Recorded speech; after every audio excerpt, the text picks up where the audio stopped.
Assalamualaikum warahmatullahi wabarakatuh dan selamat pagi. Dan hari ini kita akan berkongsi berkenaan dengan peranan jawatan kuasa aduan bersama dengan pengerusi jawatan kuasa aduan JKA, Datuk Ahmad bin Zaid. Apa khabar Datuk? Baik. Datuk sihat? Okey Datuk, hari ini kita akan berkongsi dengan tajuk yang saya kongsikan sebentar saja tadi, itu berkenaan dengan peranan jawatan kuasa aduan. Mungkin Datuk boleh kongsikan apakah peranan jawatan kuasa aduan JKA sebenarnya? Terima kasih. Ya. Silakan Datuk. Sebenarnya jawatan kuasa aduan ini ditubuhkan di bawah Seksyen 15 Akta Suruhanjaya Perkhidmatan Pencegahan Rasuah Malaysia 2009 yang dilantik dari segi kuasanya oleh Yang Berhormat Menteri yang berkaitan. Ada 5 orang ahli jawatan kuasa ini dan saya adalah pengurusi dia. Mereka yang biasanya dilantik untuk JKA ini terdiri pada kumpulan-kumpulan profesional seperti hakim, bekas mantan-mantan pegawai tinggi kerajaan, golongan sektor korporat, peguam dan tokoh-tokoh yang layak yang dikira berwibawa seperti disebut dalam akta itu. Jawatan kuasa aduan ini sebenarnya mewakili masyarakat umum, bukan mewakili SPRM. Itu menjadi sebagai kita katakan mata telinga rakyat Malaysia lah dalam memastikan SPRM terus unggul dan berintegriti sebagai sebuah agensi yang bebas, telus dan profesional dalam menjalankan tanggungjawab membentaskan rasuah. Di bawah Seksyen 15(1)A, jawatan kuasa ini bertanggungjawab untuk memantau pengendalian oleh Suruhanjaya akan salah laku yang tidak bersifat jenayah terhadap pegawai-pegawai Suruhanjaya. Dan di bawah Seksyen 15(1)B pula dinyatakan bahawa jawatan kuasa ini juga bertanggungjawab untuk mengenal pasti apa-apa kelemahan tata cara serta tata cara kerja Suruhanjaya yang mungkin menimbulkan sebarang aduan dan mencadangkan untuk membuat apa-apa syur yang dipikirkan untuk patut dilakukan mengenai tata cara kerja yang terlaksana sekarang. Sebenarnya kita ada terma rujukan khusus bagi jawatan kuasa ini. Pertamanya, meneliti aduan dan tindakan atau hasil siasatan terhadap aduan serta memberi pandangan mengenai keputusan siasatan.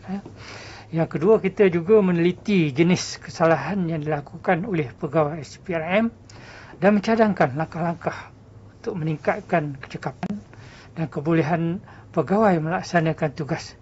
Misalnya melalui program latihan dan sebagainya. Yang ketiganya, TOR kita ialah menerima dan mengambil maklum keputusan tata tertib serta mencadangkan langkah-langkah pencegahan.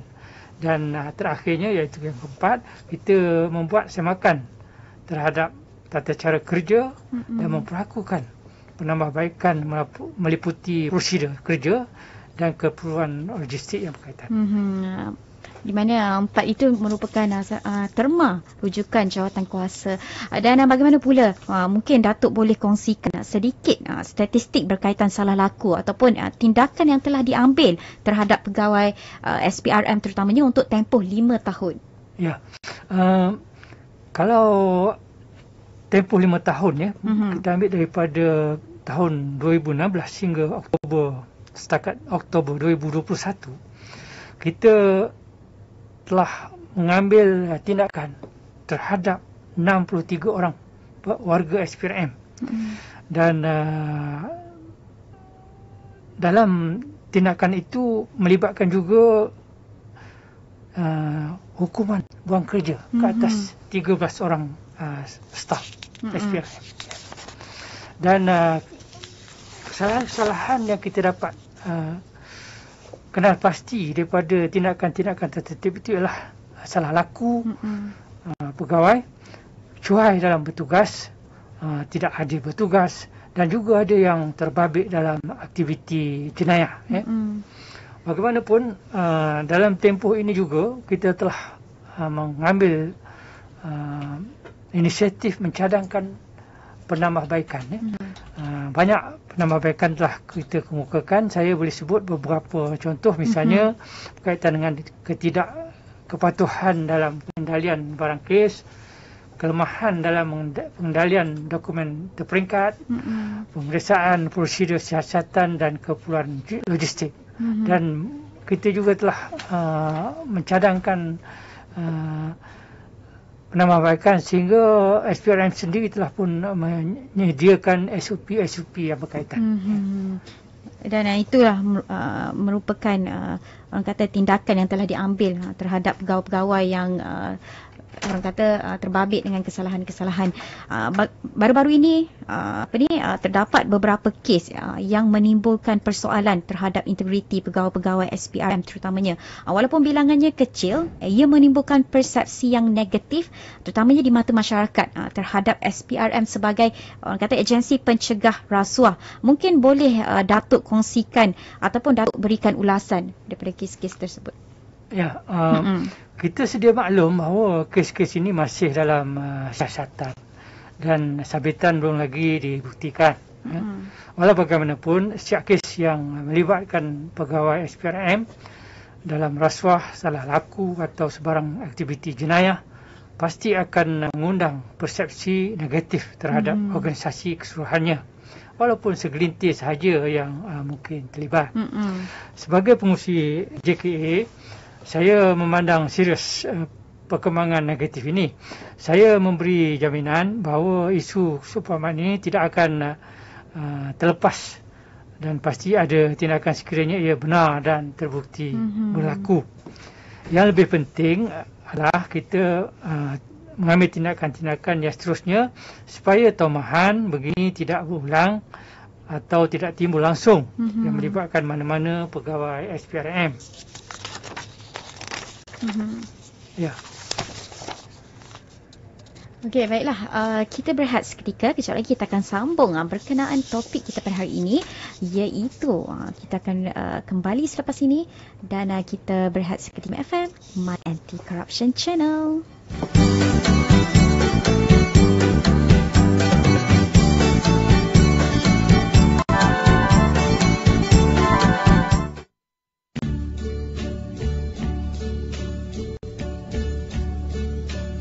And now the end is near, and so I face the final curtain. My friend, I'll say it clear, I'll state my case, of which I'm certain. I've lived a life that's full. I traveled each and every highway and more, much more than this. I did it my way. Regrets, I've had a few, but then again, too few to mention. I did what I had to do,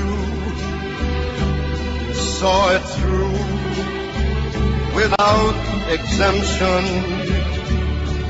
I planned each charted course, each careful step along the byway. More, much more than this, I did it my way. Yes, there were times, I'm sure you knew, when I bit off more than I could chew. But through it all, when there was doubt, I ate it up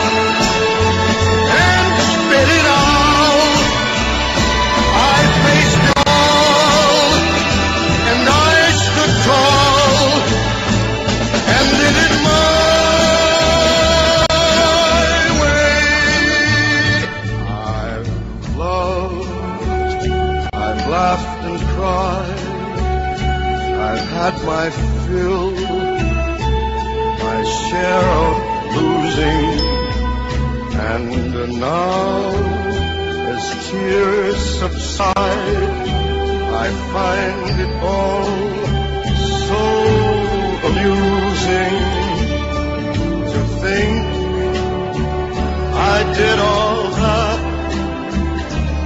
And may I say, not in a shy way, oh no, not me. I did it my way. For what is a man? What has he got? If not himself, then he has not to say the things he truly feels, and not the words of one who kneels. The record shows I took the blows and did it my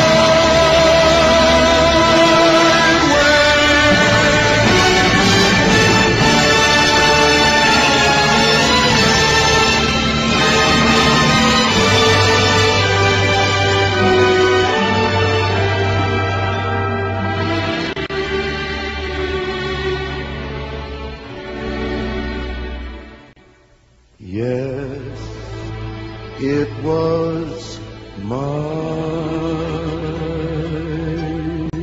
way.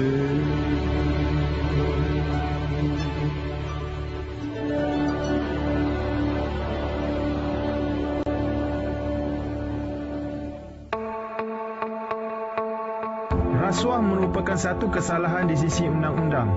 Tidak kiralah mereka yang berada di dalam arena sukan atau mana-mana industri. Sesiapa sahaja yang terjebak dengan rasuah boleh didenda dan dipenjara. Oleh itu, sama-samalah kita berganding bahu memerangi rasuah. Rasuah musuh negara. Saya Safi Sali, pemain bola sepak profesional Malaysia. Pesanan ini khas buat pendengar Mac FM, My Anti-Corruption Channel.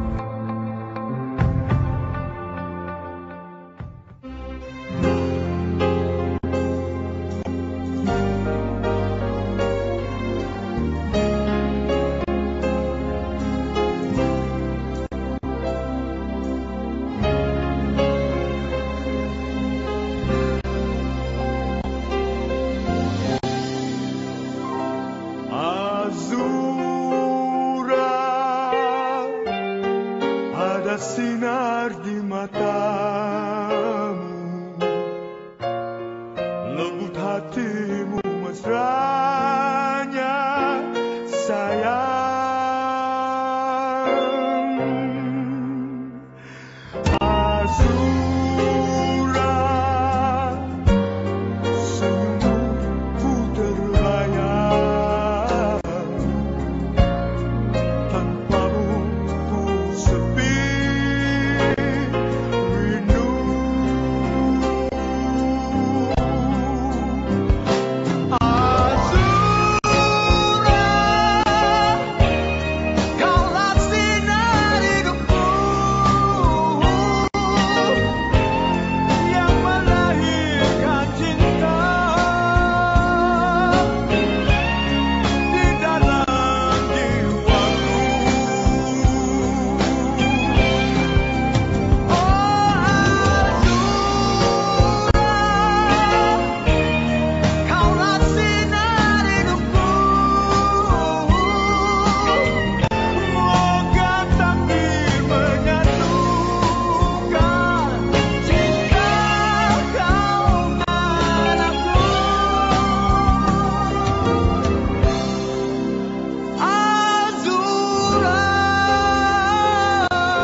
Azura, aku tidak pernah termimpi mencintaimu.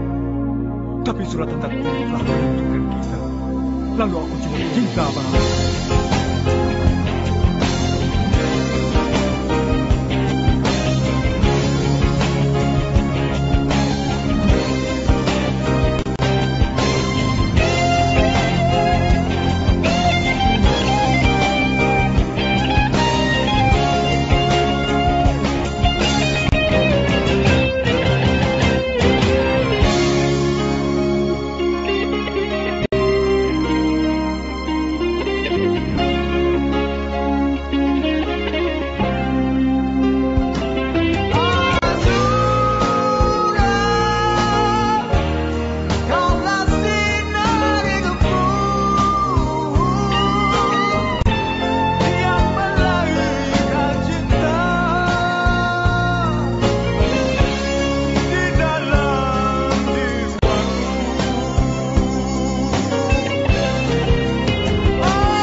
Azura!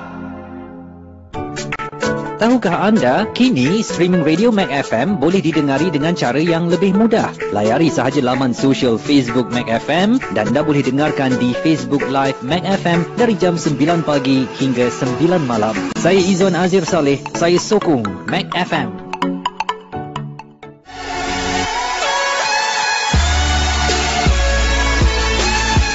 Bersama dengan saya, Maria di Mac FM, My Anti-Corruption Channel.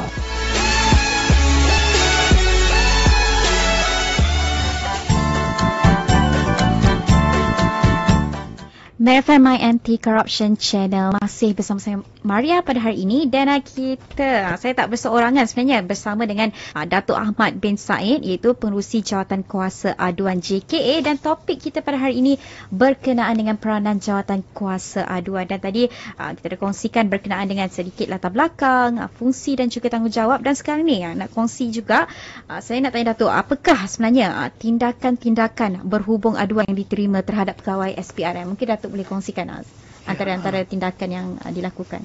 Ya, terima kasih. Setiap aduan yang diterima oleh bahagian kecemerlangan dan profesionalism BCP, ini akan dipantau oleh ahli-ahli jawatan kuasa aduan yang telah dilantik, yang dikatakan tadi 5 orang. Ya.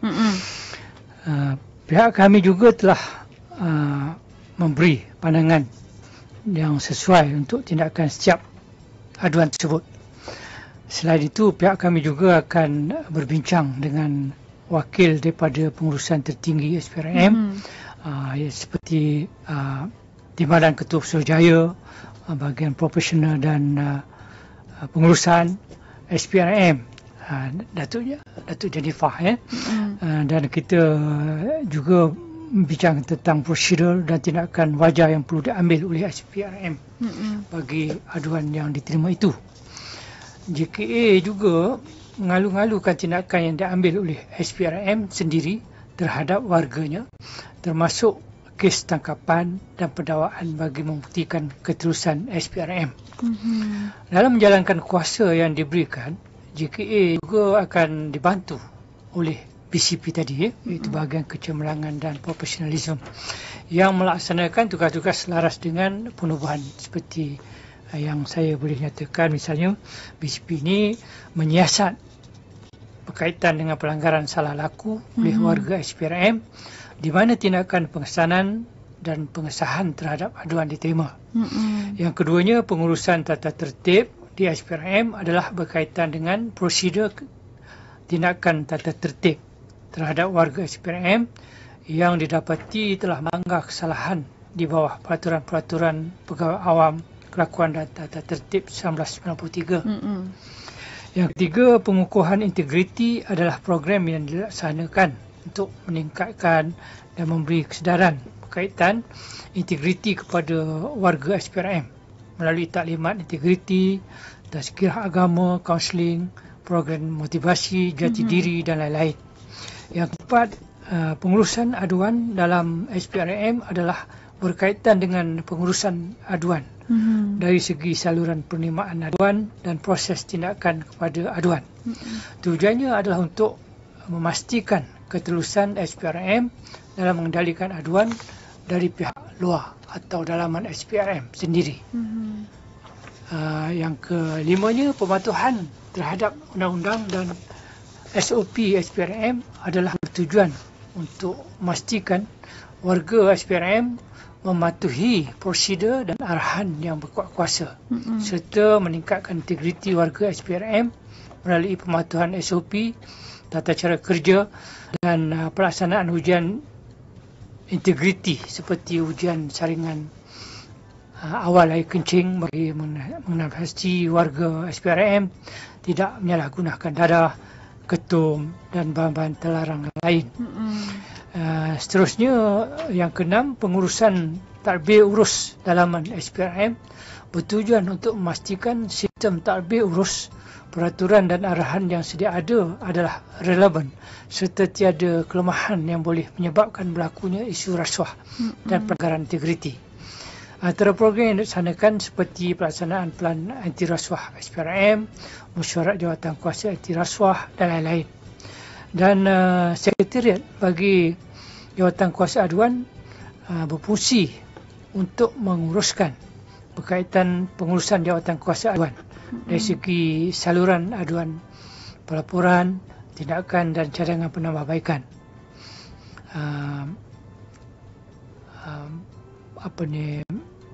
Jadi saya perhatikan juga BCP ni mungkin begitu ketat, begitu besar tanggungjawabnya, mungkin memerlukan pegawai-pegawai yang cukup terlatih dan mencukupilah. Ya. Sebenarnya banyak tindakan yang telah pun diambil ke atas mereka yang melakukan kesalahan. Dan adakah sebenarnya kes disiplin terhadap pegawai SPRM ni terkawal dan juga berada pada landasan yang betul? Apa komen Datuk? Berdasarkan statistik dalam tempoh 5 tahun sejak tahun 2016, aduan yang diterima oleh BCP setiap tahun ialah lebih kurang 2% daripada jumlah keseluruhan warga SPRM. Ini menunjukkan bahawa hanya sejumlah kecil pegawai melanggar salah laku dan tidak mencerminkan keseluruhan SPRM. Walau bagaimanapun, JKA memandang serius kes-kes yang melibatkan pegawai SPRM sejak kebelakang ini kerana ia memberikan persepsi negatif dan mengundang kritikan terhadap Suruhanjaya keseluruhannya. Pada pemerhatian JKA, SPRM telah melakukan yang terbaik dalam memastikan kawalan dalaman terhadap pegawai seperti wujudnya Pelan Anti Rasuah SPRM 21-20-25, Kod Etika dan Tata Kelakuan SPRM yang di samping melaksanakan beberapa program pengukuhan integriti. Tetapi pada pandangan saya masih ada lagi lah ruang untuk kita mencadangkan penambahbaikan yang perlu. Ya. Dan adakah sebenarnya terdapat saluran untuk orang awam terutamanya membuat aduan ataupun memberi maklumat tentang pelanggaran tata kelakuan oleh warga SPRM? Ya, semua aduan berkaitan dengan pelanggaran tata tertib yang tidak bersifat jenayah boleh disalurkan. Ya, sebenarnya sama ada melalui telefon, email, pengadu boleh datang sendiri ke pejabat dengan membawa dokumen-dokumen sokongan kalau ada, ataupun boleh surat kepada BCP tadi, pengarah bahagian kecemerlangan dan profesionalism Suruhanjaya Pencegahan Rasuah Malaysia di Pejabat di Putrajaya. Ya.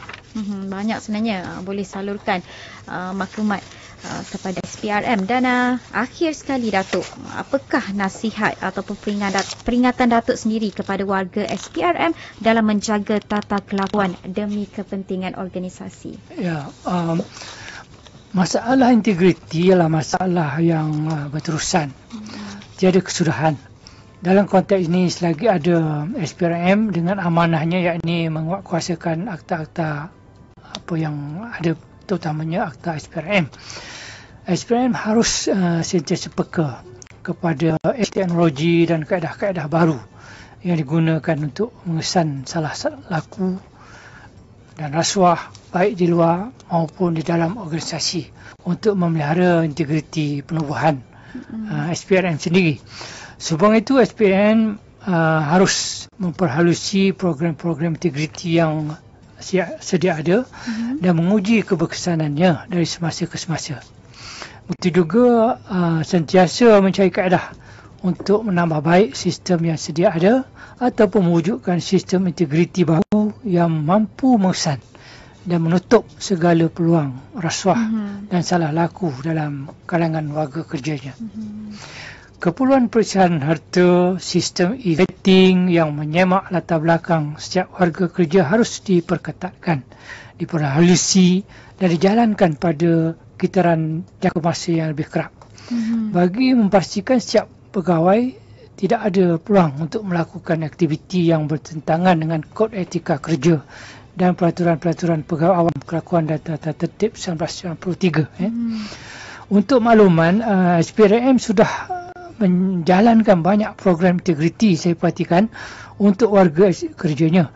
Dan walaupun pegawai-pegawai telah melalui program integriti, proses ini seharusnya tidak terhenti setakat ini. Mereka seharusnya sentiasa didedahkan dengan lebih kerap lagi mengikut satu jangka masa atau interval yang wajar. Pendekatan ini hendaklah didukung secara yang berterusan.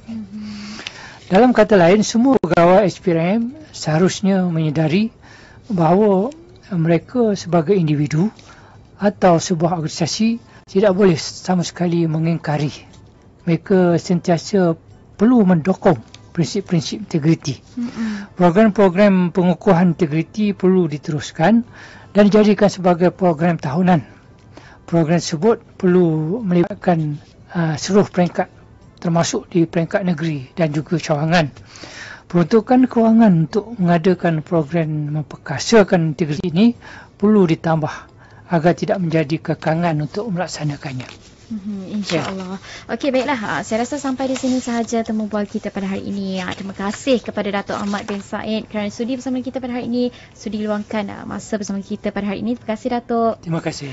Okey, baiklah. Itulah kepada anda yang mungkin baru bersama dengan kami. Nak tengok balik live ini, anda boleh ke Facebook page Mac FM. Tonton kembali. Kita akan save live ini. Dan terima kasih kepada anda yang setia sehingga ke penghujung slot kita pada hari ini. Dan kita kembali selepas ini di Mac FM My Anti Corruption Channel.